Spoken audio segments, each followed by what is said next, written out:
The Lord be with you. A reading from the Holy Gospel as written to us by Matthew. Jesus took Peter, James, and John, his brother, and led them up a high mountain so they could be by themselves. And there he was transfigured before them. His face shone like the sun, and his clothes became white as light. And behold, Moses and Elijah appeared to them, conversing with him. And Peter said to Jesus, "Lord, it is so good that we are here. If you wish, I will make 3 tents, one for you, one for Moses, and one for Elijah." While he was still speaking, a bright cloud cast a shadow over them. And then from the cloud came a voice that said, "This is my beloved Son, with whom I am well pleased. Listen to him." When the disciples heard this, they fell prostrate to the ground and were very much afraid. But Jesus came and he touched them, and he said, "Rise up and do not be afraid." And when the disciples raised their eyes, they saw no one but Jesus alone. As they were coming down from the mountain, Jesus charged them, "Do not tell this vision to anyone until the human one has been raised from the dead." This is the gospel of the Lord.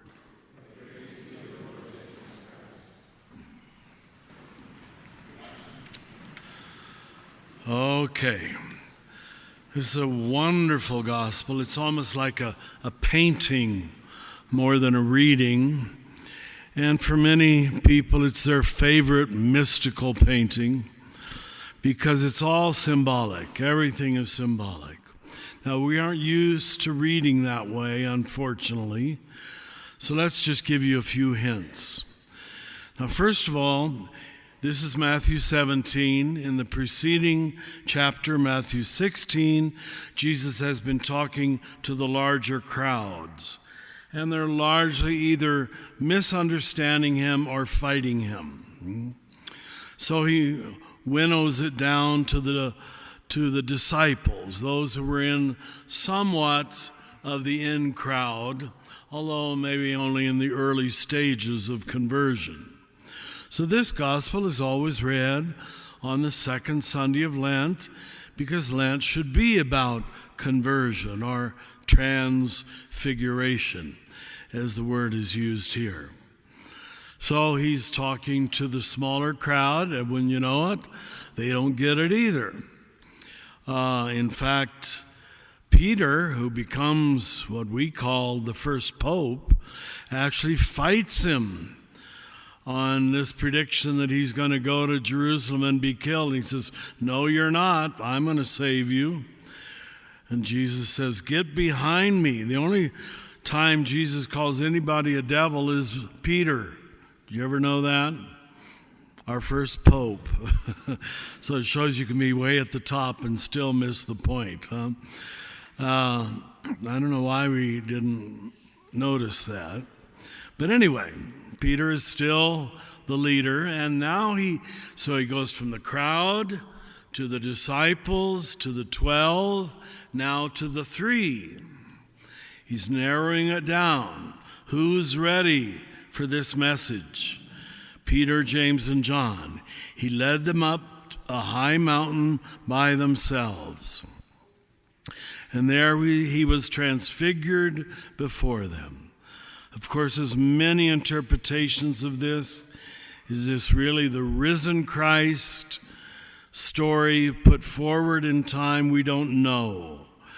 But it's certainly not something that they were very convinced of, that he was, his face shone like the sun, and his clothes became white as light. The Jesus that they knew is seemingly very ordinary. And at the end of the story, you'll see that they walk back down the hill into the very ordinary world where everything returns as it was before. We Franciscans have a lovely house on this mountain, Mount Tabor, and I gave a retreat there, 20-some years ago, and it was such a delight to have all the hundreds of tourists go down the hill, and we had this all to ourselves. I said, wow, how many people get to spend an overnight on Mount Tabor? And I went to sleep in my little room. There were no screens on the windows. And after a few minutes, a little gnat comes in the room and just buzzes in my ear, and then in the other ear. And here I thought this was paradise, and I had to fight mosquitoes and gnats the whole night. So just know that there are mosquitoes in paradise. There's no perfect place. Then I came out the next morning. This is not really part of the sermon. It's just something to entertain you. And the friars, the good friars, they had little notes tacked to the trees, no camping. Because young kids, of course, bring their tents up and they want to spend a night on Mount Tabor.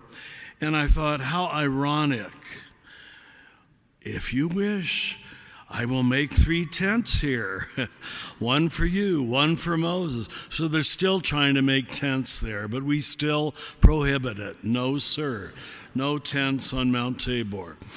We want to be the only ones up there to see the transfiguration. I've lost my point. All right, my main point is we're narrowing down from the crowd to the disciples, to the 12, to the 3, then to the 1. And when the disciples raised their eyes, they saw no one but only Jesus. Now, when I talk about this gospel being symbolic, this is what I'm talking about. It's a really itinerary of the spiritual journey. You start with many idols and many concerns, and your mind is all over the place, and your heart is all over the place. You're split up into many different personalities, as the psychologist would say. If you're growing spiritually, all things being equal, your life becomes more and more centered. There's only a few things that matter.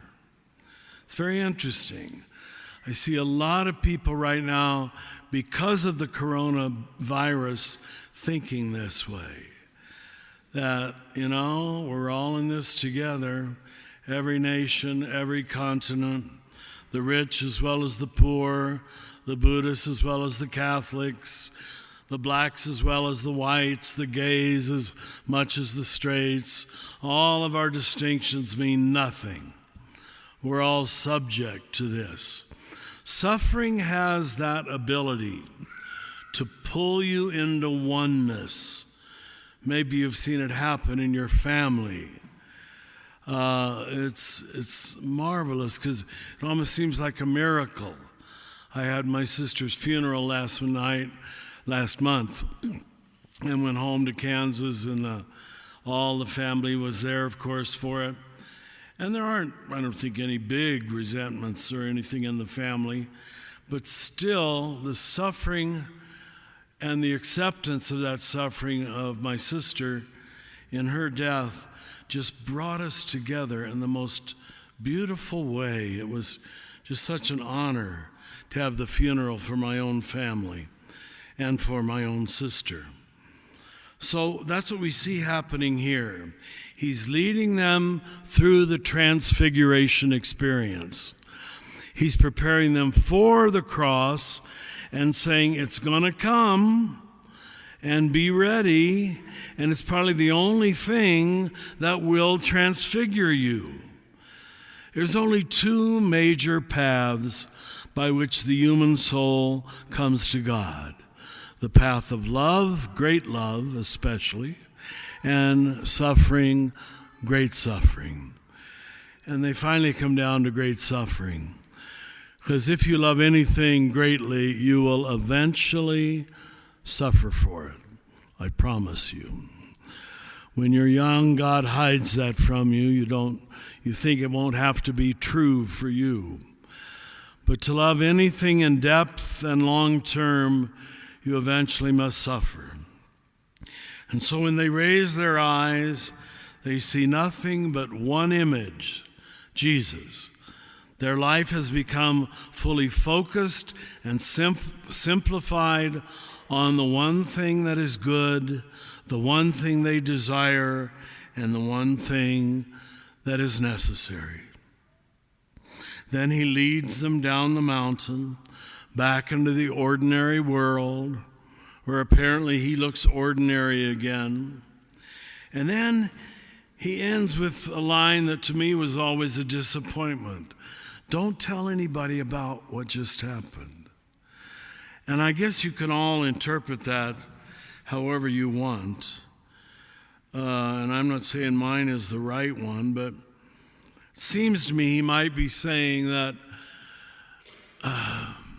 don't tell this story to someone else because they'll think they understand it by just hearing about it. Religious experience has to be experienced. You can't believe it because someone else talked about it, like I'm trying to do right now. Sooner or later, you have to go to your own mountaintop, you have to have your own transfiguration, and you have to walk down the mountaintop into the ordinary world where we all look like we do, oh so ordinary.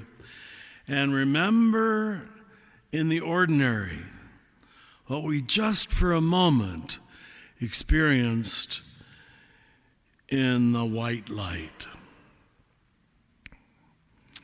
That's good stuff. But it's going to take a while, so take a while with the gospel.